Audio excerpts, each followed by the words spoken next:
Bien, donc nous reprenons la fin de la correction du questionnaire sur la comparaison organique bactéries. Et donc l'idée, c'est de finir de décrire la frise et de replacer les éléments de notion à écrire dans le cahier.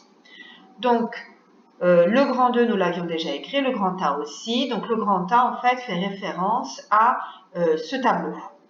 À l'issue du questionnaire, ce tableau qu'il faut connaître et comprendre. Chloroplaste et mitochondries ont un très grand nombre de points communs avec des bactéries, en particulier le chloroplaste avec des cyanobactéries qui ont des pigments photosynthétiques.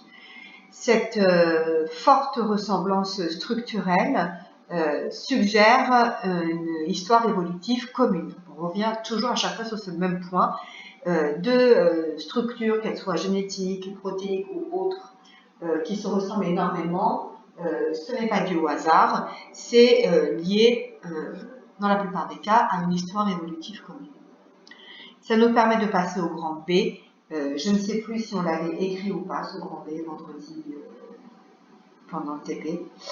Mais en tout cas, ce grand B fait référence à la frise chronologique qu'il faut compléter à l'issue du questionnaire et surtout à des éléments de cours qu'il faut écrire dans le cahier. Donc, le point de départ, on l'avait déjà fait, mais je le reprends pour tout le monde. C'est une cellule bactérienne, on appelle ça un prokaryote ancestral, qui est composé d'ADN circulaire nu, qui n'est pas compacté, qui est dispersé dans le cytoplasme et avec une membrane plasmique qui entoure cette cellule. Donc, on est à écrire dans le cours sur cette première caractéristique. Il se trouve que parmi cette population de bactéries, certaines ont évolué et ont subi des mutations, et en particulier une capacité à faire une invagination de la membrane plasmique. C'est comme si vous appuyez sur un ballon et vous faites rentrer la membrane à l'intérieur. Cette invagination veut venir se coller autour du noyau. Et elles vont ensuite se découper complètement de la membrane plasmique. Cette cellule a survécu puisqu'elle s'est retrouvée avantagée. L'ADN a été protégé par ce système d'invagination et a donné un vrai noyau, ce qu'on appelle donc une cellule eucaryote. En l'occurrence, ça vous explique aussi pourquoi on n'appelle pas ça une membrane plasmique, mais une enveloppe nucléaire, parce qu'en fait, il s'agit de deux replis de membrane qui sont interrompus et qui entourent l'ADN du noyau. Donc, on est ici pour l'explication de cette deuxième cellule primitive, c'est-à-dire ancienne. Cette cellule ancienne, primitive eucaryote, va cohabiter avec les autres cellules qui n'ont pas évolué dans ce sens, mais qui ont subi une évolution en restant des bactéries.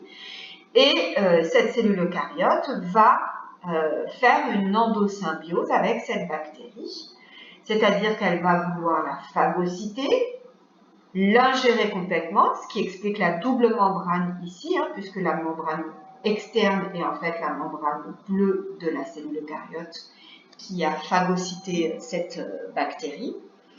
Cette bactérie, ensuite, une cellule eucaryote, elle n'a pas fait ça autour d'une seule bactérie, elle a imaginé plusieurs bactéries. Certaines bactéries ont dû subir la phagocytose complète et donc la dégradation, en particulier la dégradation de l'ADN, et une partie des gènes s'est retrouvée transférée dans le noyau de la cellule eucaryote. Parallèlement, l'ADN de la bactérie a régressé, il est plus petit ici qu'à l'état d'organite. Donc, c'est ce qu'il faut rajouter sur la frise. La phagocytose a été incomplète. Il y a eu un transfert de gènes, c'est ça qu'on appelle une endosymbiose. Cette cellule-là est donc nouvelle, elle a acquis une nouvelle compétence qui est d'utiliser le dioxygène, ce que les bactéries savaient faire, mais pas elles, et donc de pouvoir faire la respiration. Donc, je vous laisse mettre pause sur la vidéo pour recopier cette partie du cours. D'autres bactéries ont évolué différemment. Donc, on a une première évolution bactérienne vers la cellule eucaryote, une évolution bactérienne sur des bactéries qui restent hétérotrophes, et une évolution bactérienne avec une nouveauté qui est la capacité d'utiliser l'énergie lumineuse pour fabriquer de la matière organique, c'est-à-dire la photosynthèse.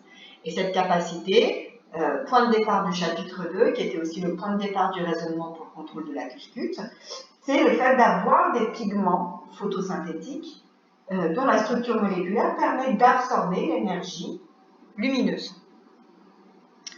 Eh bien, ces cyanobactéries qui ont évolué indépendamment vont cohabiter également avec cette cellule eucaryote hétérotrophe qui va récidiver et faire à nouveau une deuxième endosymbiose.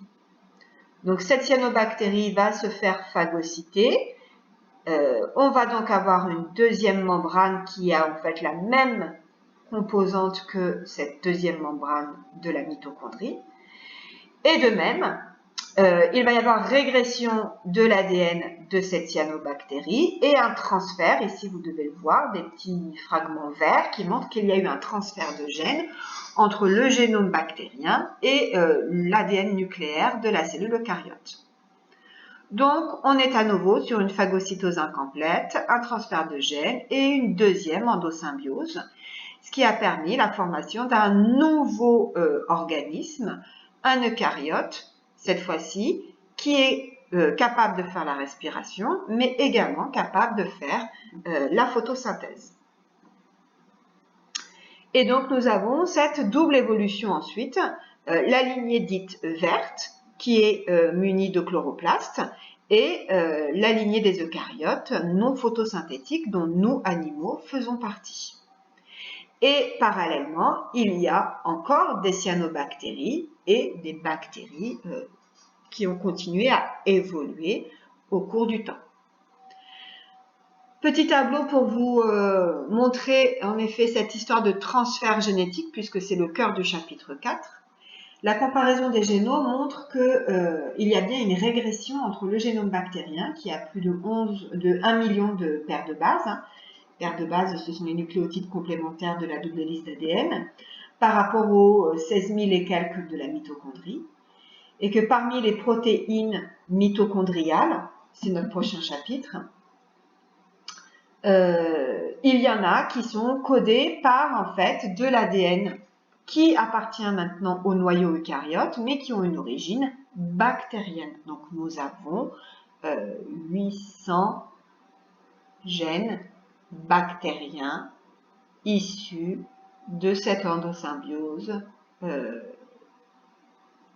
ancestrale. Les cellules eucaryotes photosynthétiques ont également environ 800 gènes bactériens issus d'une cyanobactérie. Et on voit bien encore une fois qu'il y a eu une régression, puisqu'on était à plus de 1,7 million de paires de bases pour une cyanobactérie actuelle, alors que les chloroplastes n'ont plus que 121 000 nucléotides qui codent leur séquence. Pour finir ce chapitre 4, il faut coller le dernier bandeau de la feuille de définition qui comporte le bilan du grand 2, ou alors recopier pour ceux qui ne l'ont pas ou qui n'ont pas pu imprimer Pronote, je l'ai mis aussi sur Pronote. Et nous avons terminé le 4e chapitre de génétique et nous avons terminé les 4 chapitres obligatoires de génétique pour les épreuves du mois de mars. Il nous en restera 2 à traiter, mais après le mois de mars.